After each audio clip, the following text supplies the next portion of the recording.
Yo, yo, yo, yo, yo, what is going on, CoD Familia? It is your boy BN, aka Mr. Kingdom Builder, and yes, finally, we have come back to you with some PvP action, as it's always nice when I get a little bit of time to carve out in the day to where we can see some goodies.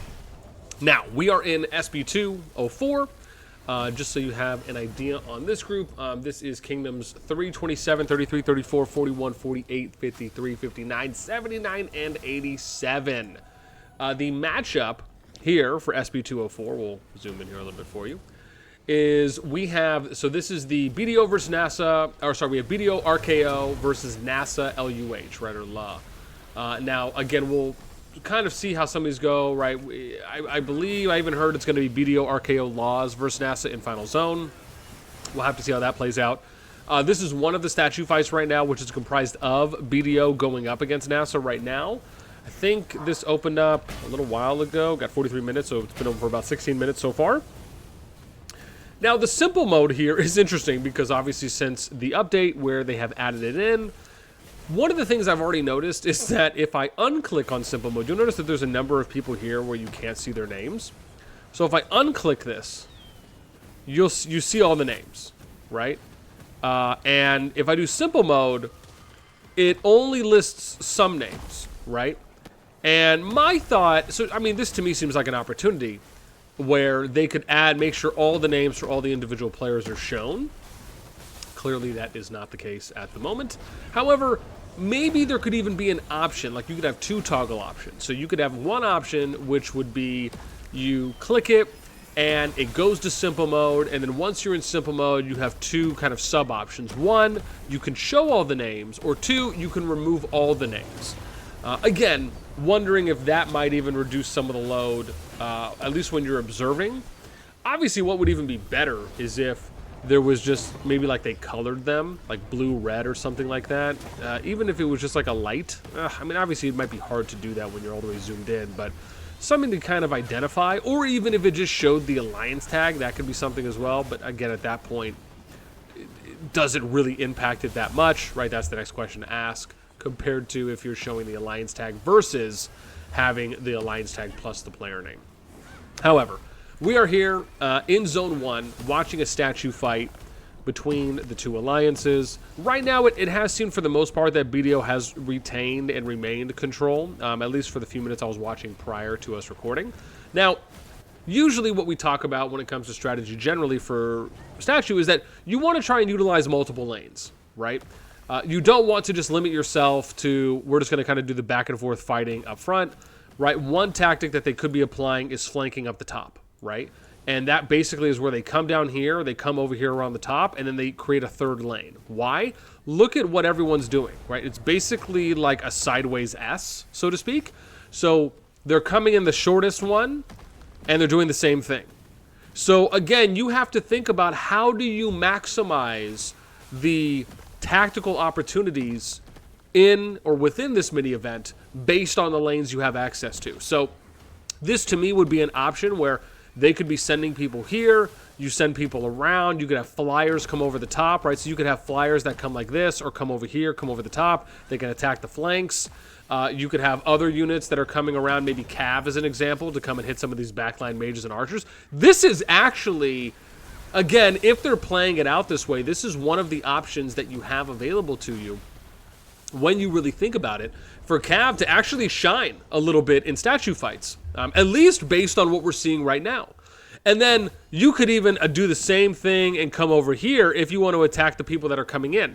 Now, see, the benefit for attacking units that are coming in is that you delay how fast they're going to be able to replenish and resupply their main ranks, meaning that if you are not having your supply cut off, you now have the opportunity to create a numbers advantage where you could potentially then push them out. In this case, NASA being able to do that against BDO or vice versa, right? But out of the statue. So you really have to think about it, right? There actually is a number of tactics and strategies that you can apply within Runic. You just have to be a little creative and think outside the box. At the moment, NASA is kind of playing straight up.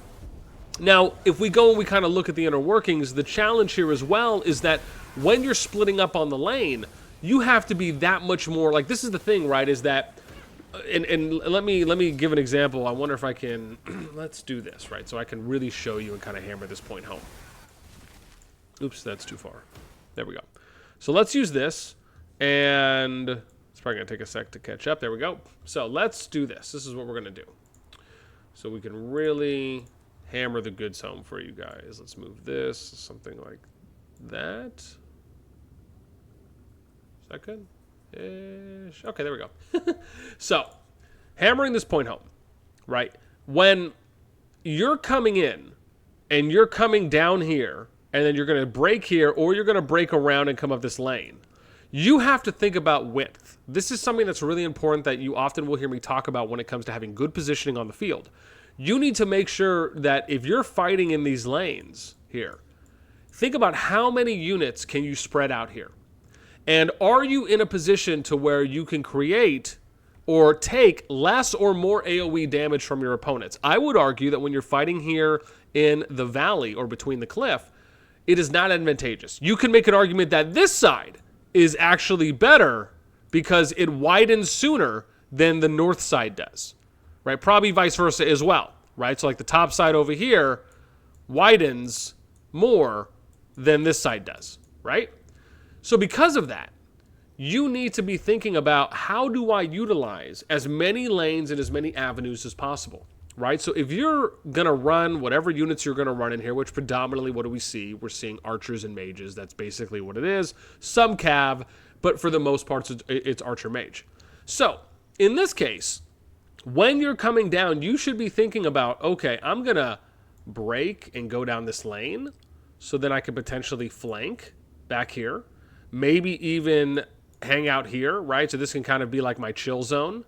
And then I have an opportunity to flank and come up here, or I can do some damage over here, right? But maybe not overextending too much. In addition, you can come up this way. You have the opportunity to come up this way. And guess what? You also have the opportunity to continue breaking down here if you want. So now, instead of just limiting yourself to 4 lanes, you could potentially have, 2 lanes, right? Which in this case would be this lane and this lane. Now you could potentially utilize this lane, and you could utilize the lane down here, along with potentially utilizing, and again, I can't draw the circle that far away, but basically over in that direction where you can apply some pressure in multiple ways. So now you've gone from 2 to 4 lanes, and then you also are able to apply some pressure in a couple different ways. Now, if you want to add in Celestials, right, or flying, now you have potentially a 5th lane, because now your 5th lane is like this, that you can come down. Now you can start paying attention and seeing that these things are opening up a lot more for you. So again, this to me is just kind of, again, I view this as just more so basic, but it is important to just know what your options are. That's the overall point we're trying to get at, is don't think that you always need to kind of limit yourself to operating in 1 or 2 lanes. You have an option to be a little bit more creative. Now, when we look at the actual matchup here, which is probably the next most important thing, right, between NASTi and BDO, keep in mind, this is pretty close, right? It's 14.2 billion for BDO, 13.6 if I round for NASA. So it's about a 640 million power differential. It is not that much, at least power to power. However, we don't know what the T5 breakdown is, right? If we're kind of using our 50 mil plus gauges as it pertains to the top 200, or even looking in addition to, what's the activity range? I mean, I'd like to believe that this time isn't that bad. I mean, right now it's 4:37 p.m. Eastern time. So even if you're thinking like UK, what, they're 5 hours ahead, but it's in the evening, right? So you're thinking about 9 o'clock, given how long this has been going on for, 9:30. And then the only time that this is probably really drastically affecting would be those that are, again, ahead 6-7 hours from EST, or those that are 12 hours. But I don't believe that either of these alliances have an overwhelmingly majority of players that are in the inactive windows right now. Again, if I'm wrong, or if that is just not correct, please feel free to let me know. With that in mind, this was kind of short and I'd say a little bit, I don't want to say lackluster, but yeah, it just, again, I would have loved to actually get here 17 minutes ago so we could have been seeing like how everything started off. I'm sure activity was probably a lot higher, but they do seem to be coming back at it. Again, this is one of those opportunities where when you're fighting in statue, your microing is really that much more important, right? Because you can only bring in one unit per player until that unit goes out, then you bring in the next player, right? The next unit. So if you're an individual, you can't have multiple units in, you can only have one. And because of that, there is a lot more focus on attention to detail. There's a lot more focus on micromanaging. You really need to be paying attention, right? And more so where you have to think about focus firing. What areas are you focusing? Who are you singling out? How are you pushing? How are you disengaging? Listening to call-outs. You have to really make sure that, at least I feel, in Statue, it's a lot more hyper-focused than it necessarily is in the open field. And I say that, I guess it depends really on your view on it, right? Because in the open field, you basically just have 4 more marches that you have to micro. So I guess you could argue that it's more of like a hyper-focused way in a simplistic form, just because you have a reduced amount of overall legions that you have to pay attention to. But you can make the argument that it is that much more impactful because you have less units overall, so the wins and the losses mean a lot more compared to when you have 5 legions, and if you lose one, right, in a sea of legions, it's not as impactful as if you only have 100 legions in compared to having a couple hundred legions on the battlefield, right, in an open field situation. I think that's more along the lines of where I was trying to go with that, as my brain had to catch up to the thought process. Okay. Maybe we should turn simple mode off. Okay, so this is a lot that we can see. And again, I mean, I like this. I like being, I think just being able, I'm somewhat okay with this. It does clean some things up for us a little bit. But what I'm noticing is, like, I just feel like being able to, something that almost, even if it's like a marker or something that identifies each individual legion, I guess would be somewhat nicest too. It's like a good example. When I have simple mode turned on, look at this. This unit's getting hit, but I don't see their name appearing, right? If I turn simple mode off, now I get to see everyone that's taking damage. I think that's the only difference is like when I'm looking at the simple mode. Now, NASA's spread here is actually okay. BDO is pretty condensed in this case where, again, they're very hiving with their group that they have here. You would almost believe that this is just kind of like AoE heaven, so to speak. But at the same time, BDO may just have maybe a few more units, or at least a little bit more units than NASA has already out here. And I think that's pretty clear from what at least from what it feels like I'm visually seeing, is that it looks like the activity could be a little bit more in BDO's favor right now than NASA. To a point where even if you are, I mean, again, we don't typically advise herding in this case, or condensing this much, just because it just really kind of leaves you susceptible to taking a lot of unnecessary AoE damage. But in this case, maybe they just have so much, or sorry, they have so much more activity in this case, or maybe just more of their top players online, right? Again, we haven't really done a deep dive at that point, but that could be some of the reasons why they just don't feel the need to kind of, you know, play out some of those good tactics, right, or what we would refer to as like recommended tactics when you're out on the field. But at the same time, again, NASA doesn't really have a lot of room to work with as well. It's not as though they're able to kind of push out over here to the line. They were pushed a little in front of the line, and you could tell for a moment there, right, where the spread was looking pretty nice.